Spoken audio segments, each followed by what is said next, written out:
older millennial Facebook was, we were Facebook. We were back when Facebook wasn't available to everybody. It was just undergrads was like, oh, this new thing.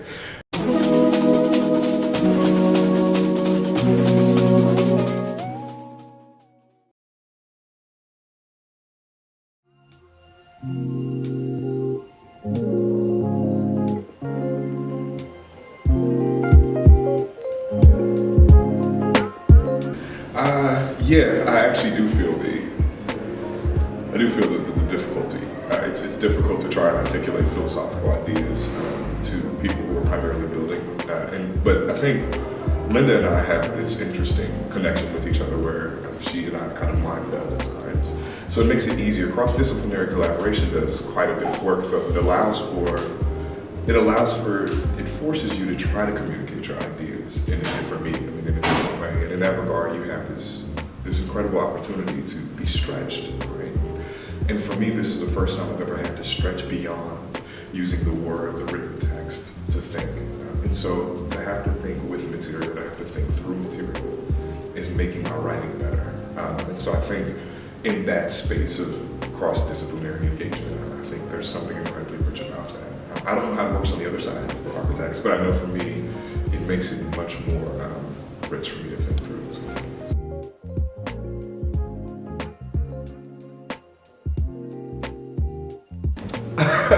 It began at a faculty orientation in a coffee shop. We were at faculty orientation together, and it was interesting. We happened to be there, and all people of color end up sitting in the same space. And so we walk outside, and it's a Benetton ad, right? It's a couple black folks, people. So we're looking like, the United Colors. She ends up doing a POSIT presentation last semester. We got to know each other, and so she goes, she mentioned one of the philosophers who have been heavily influential in my own work, Edmund Husserl. And I said, oh, you're doing this kind of work, let's talk. So we talked afterwards, and then we eventually sort of began meeting with each other and reading some of these texts together, and what I realized with her was that she was designing things that I had been thinking about. And like in her designs, I had been trying to say those things philosophically, and she was actually saying them through her designs. And so we said, okay, let's do this, let's see what happens. And that in connection with what I think we both share, which is a sensibility about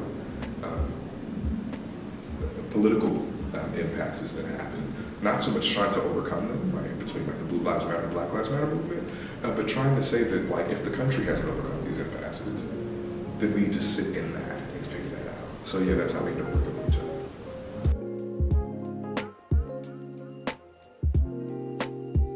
Yes, and it is probably the most rewarding experience I've ever had. Usually as a scholar of humanities, particularly religion, you go to the library, you get a whole bunch of books that you need to read, you read them, and you're supposed to be smart on the other side, you're supposed to say something smart after. But working with someone who can turn your ideas into something tangible, and who forces you to turn your ideas into something tangible, I'm thankful, incredibly thankful, and sort of like eternally blessed, because it has forced me to think beyond what I was typically able to think. So I treasure that experience in a way that I didn't expect when I came here, but I'm very thankful for that kind of opportunity.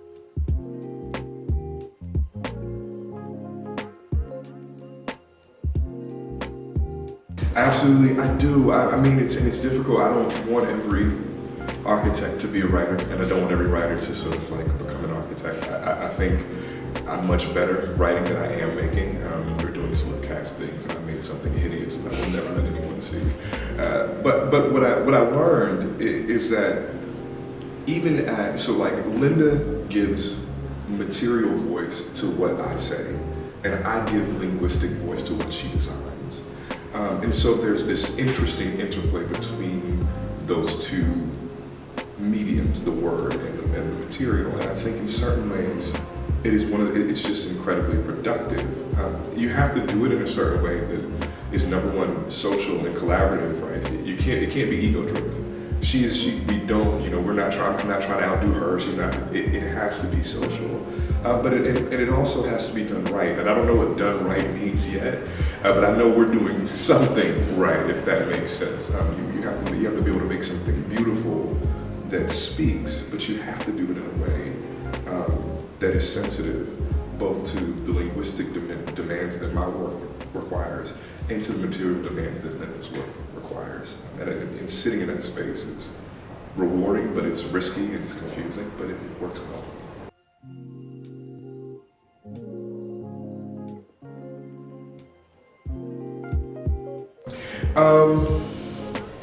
I have been trying to figure this out for a while. I used to, so I'm older millennial.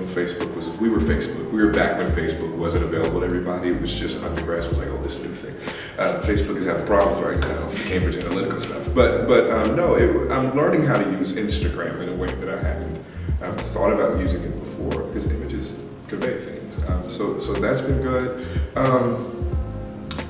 The other part of it is that social media offers at least me a space to stay kept up on news, and specifically news that the larger outlets don't talk about, right? So I'm acutely aware when someone's killed by cops, or these kinds of realities that are not always carried by the news. So yeah, I mean, those are the ways to do it. Twitter is still, I don't know, that's a weird medium. It's just because you go from, Donald Trump said something to my cat is beautiful, and it's in the same, and I'm like, I don't know how to decide. I'm better with Instagram and Facebook.